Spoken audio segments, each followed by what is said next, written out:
Thank you, Mr. Peter Hickman, for your introduction. Mr. Peter Hickman and distinguished members of the press, it's an honor for me to be here with you today at the National Press Club. In Korea, and I'm sure also in the U.S., courage is regarded as one of the key virtues that politicians must have. Among all the press clubs around the world, I know very well that yours is probably the toughest one out there. So I believe that I can say that my being here in itself is evidence that I at least have the virtue of courage, right? May I ask if Ms. Helen Thomas of UPI is here today? No? I was really looking forward to meet her, but maybe the next time. Because today the President had 11 o'clock special journalist briefing. Well, I'm quite relieved.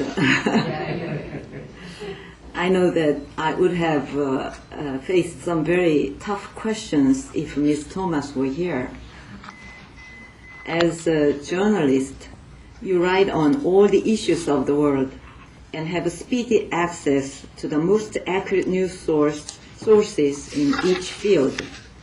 What I'm going to talk about today is something that you will probably know about very well.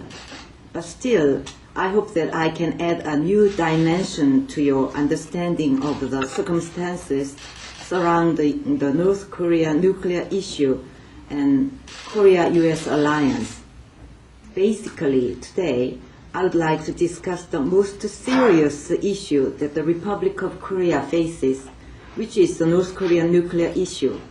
And I would also like to present my vision for the future of the Korea-US alliance. Last October 9th, North Korea conducted a nuclear test. Now, the Korean Peninsula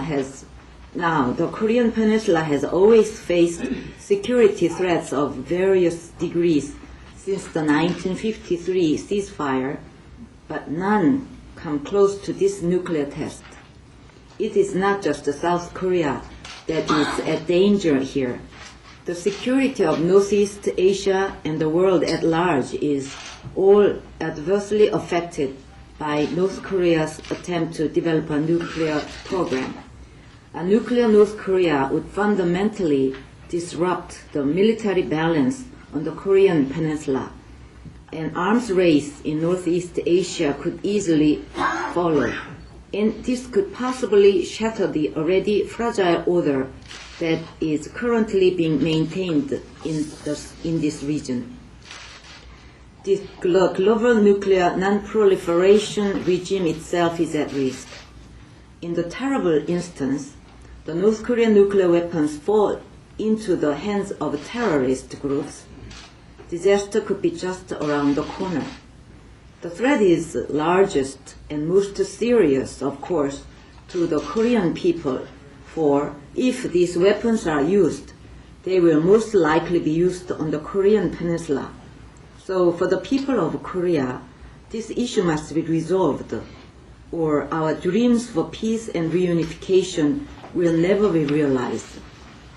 The way in which North Korea built its nuclear program during the past decades or so tells us that it's not going to be easy to completely resolve this issue.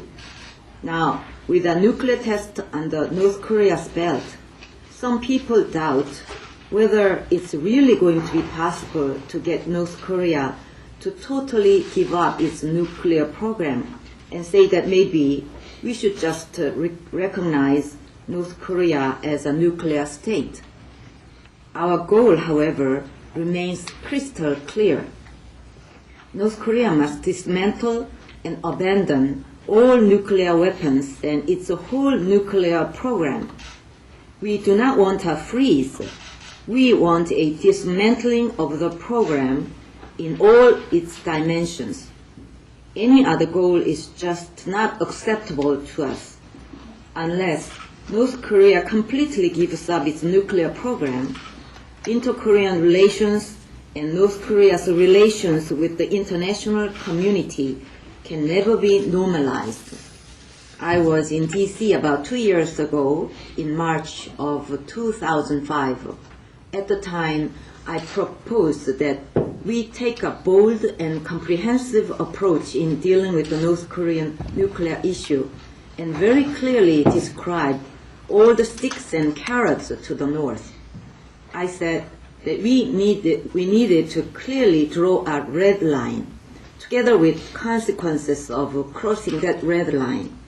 But at the same time, we also needed to clearly outline the benefits of giving up the nuclear program.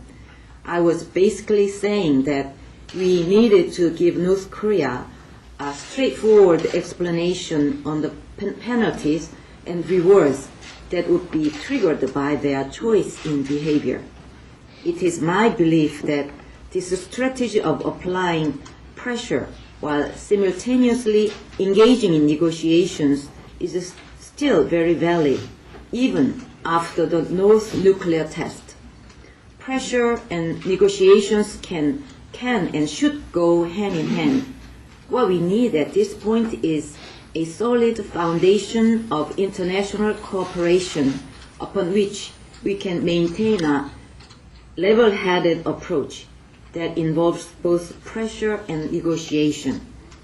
Negotiations with North Korea are most effective when the international community speaks together in a single voice.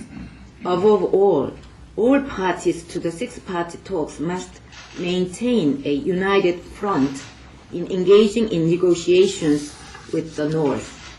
As long as North Korea perceives a gap among the members of the international community, it will probably not give up its nuclear aspirations. Korea and the U.S. stand at the center of international cooperation on the North Korean nuclear issue.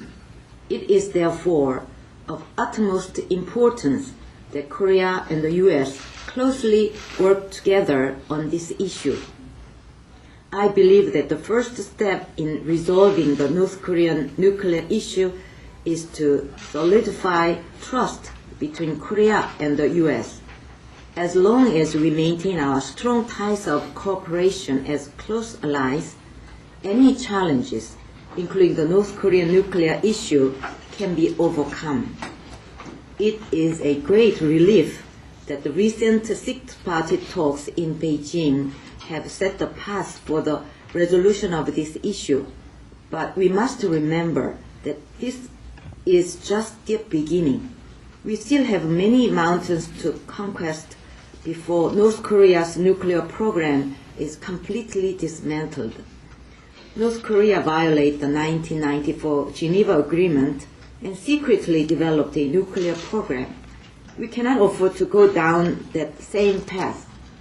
The North has repeatedly demanded a U.S. pledge on non-aggression as a prerequisite to resolving the nuclear issue. But the North Korean regime has to realize that pieces of paper just aren't as important as building genuine conditions for peace on the Korean Peninsula. Peace on the Korean Peninsula is not something that can be achieved by holding a showcase summit meeting and agreeing on some words in a joint declaration, nor can it be achieved through an arrangement between the North and the U.S. that excludes the South. Peace on the Korean Peninsula requires, first and foremost, that we resolve the North Korean nuclear issue. And in my view, the following three conditions must also be met if we are to achieve genuine peace on the Korean Peninsula.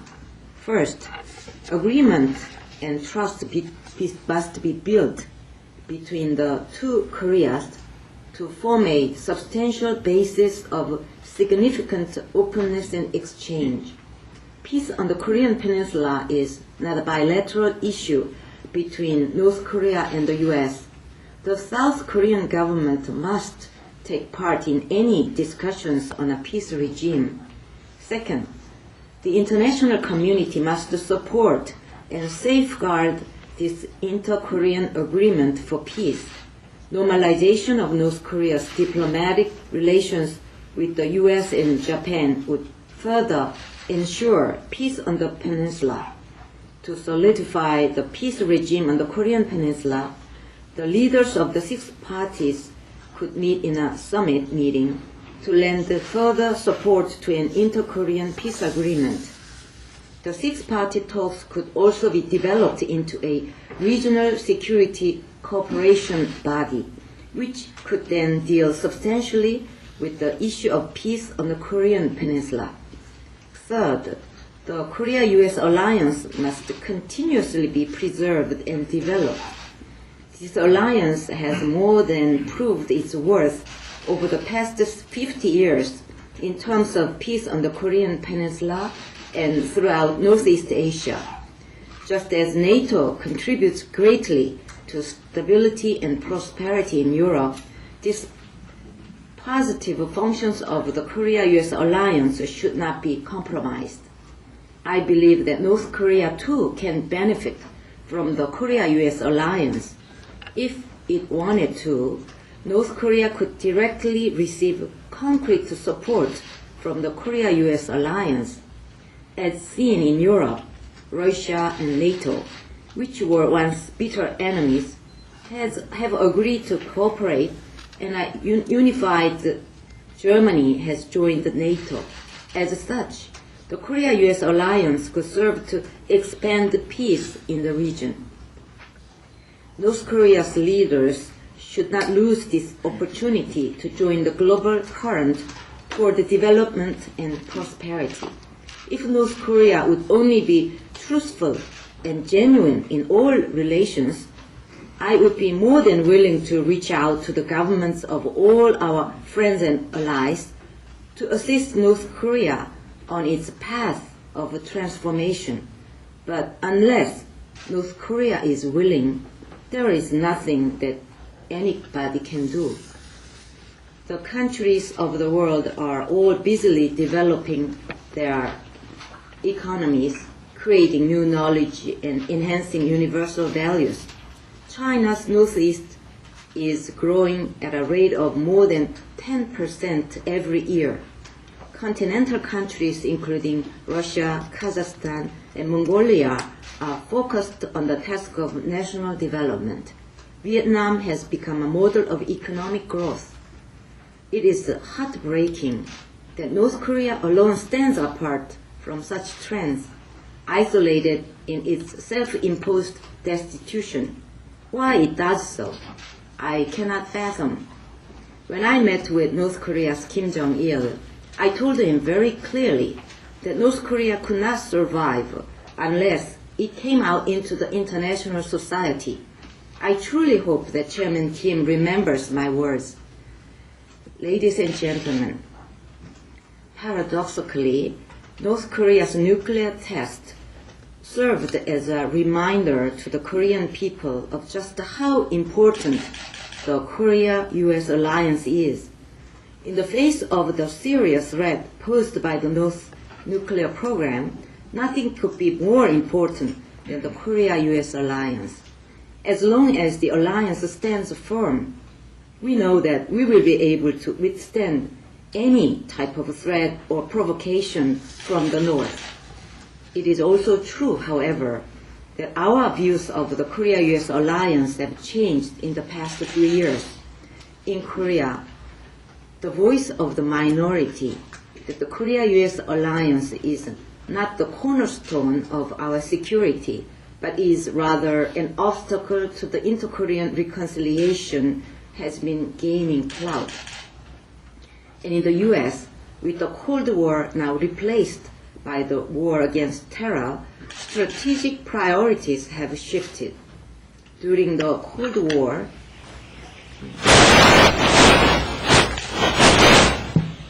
the Korean peninsula was the front line of the free.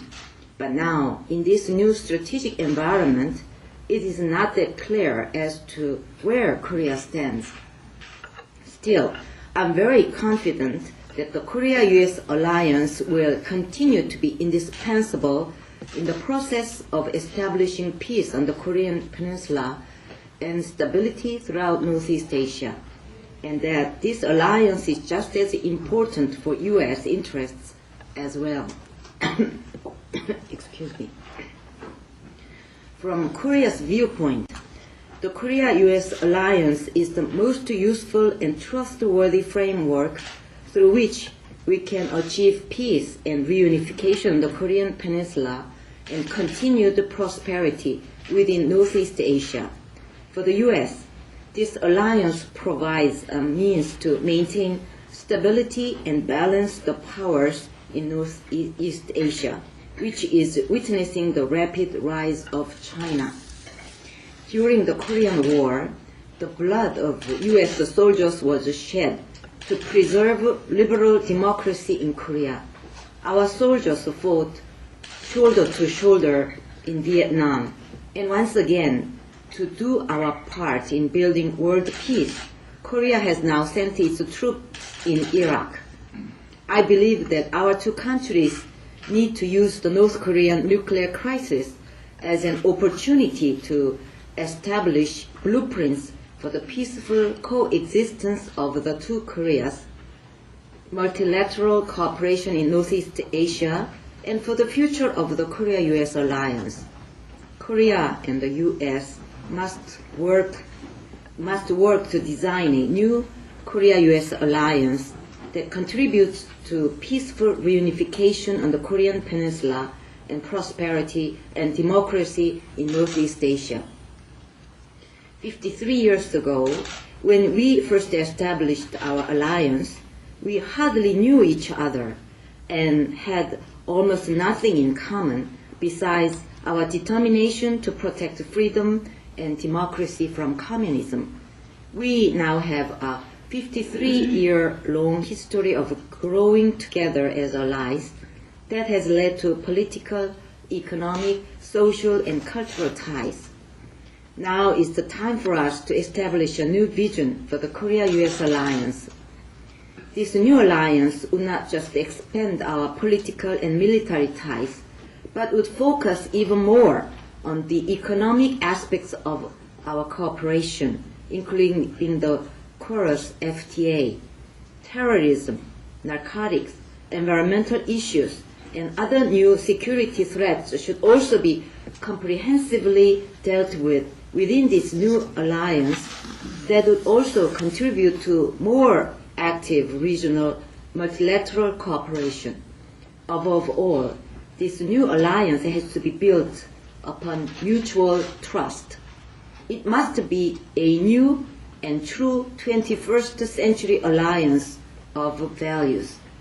For this to actually happen, we need to deal with a few issues first. Let's first look at the issues of dismantling the Korea-US Combined Forces Command and transferring wartime operational control to South Korea. With more extensive globalization, security is no longer something that an individual nation can hope to maintain. Alliances, multilateral security arrangements, and other means of joint defense have become increasingly important. Now, the U.S.-Korea Combined Forces Command is one of the world's most efficient security scheme in the world. To have this dismantled in today's globalized environment would just not be right, and neither would the transfer of wartime operational control. With the reduction and redeployment of U.S. troops and the discord surrounding wartime operational control, many Koreans have been left wondering just where our alliance is headed. I have steadfastly demanded that talks on the dismantlement of the Korea-US Combined Forces Command be stopped. And public opinion in Korea, I do believe, is on my side. Should the Combined Forces Command actually be dismantled, even the strongest supporters of the Korea-US alliance will be forced to ponder upon U.S. intentions. For our friendship to mature further, I believe that this issue should be reviewed afresh and that a new Korea-U.S. security arrangement should be established. I also believe that the successful Chorus FTA negotiations would provide the impetus for the further development of our relationship. This FTA needs to bring greater benefits to both our people. In this sense, this FTA must not cause irreversible damage or lasting wounds to either party. The Korean rice market is one example. For demands to open the rice market that stem from purely commercial considerations may cause irreparable pain to Korean farmers. I just sincerely hope that the Chorus FTA can play a major role in upgrading the Korea-U.S. alliance. This December, Korea will hold presidential elections that will determine not only the future of the Republic of Korea, but also the fate of the Korea-U.S. alliance. If given the opportunity, I will engage in candid and open discussions with the U.S. to blueprint the future of our alliance and to use this framework as the basis for transforming our alliance to befit the times. During the past 10 years, NATO and the U.S.-Japan alliance have both undergone efficient changes in responses to the changing environment. Now it is time for Korea and the U.S. to build the framework upon which our alliance can stand strong throughout the next 50 years. I will set forth this new vision for our alliance, persuade the Korean people, and demonstrate leadership in this task. It will not be easy, but I believe that this is a task that I can deal with better than any other person. Whenever I'm in D.C., I always visit the Korean War Memorial. The words, "freedom is not free," that are etched into the memorial so concisely, yet so intensely describe the determination, courage, and sacrifice of Korea and the U.S. to safeguard freedom and democracy. Peace is not free either. We must always remember that our shared commitment and joint deterrence based upon a solid alliance is the only way to ensure peace on the Korean Peninsula. Distinguished guests, all the countries adjacent to the Soviet Union or China during the Cold War, the Republic of Korea was the only country that managed to ward off communism and achieve amazing growth. I can think of 4 key factors to Korea's miraculous development. First, the diligent Korean people. Second, good leaders. Third, liberal democracy and the market economy. And last but not least, the Korea-U.S. alliance. Our alliance throughout the past 50 years has been the most exemplary alliance in history.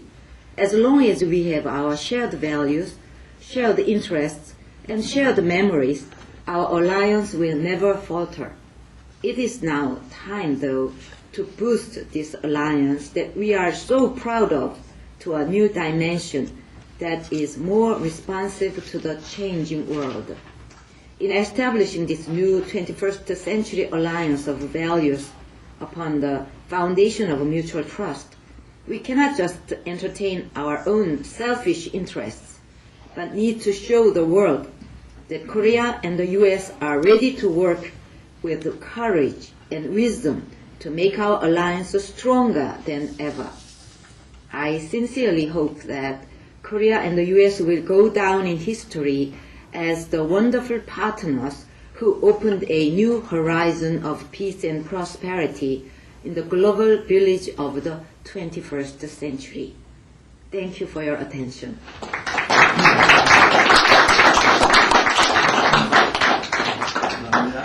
We are on to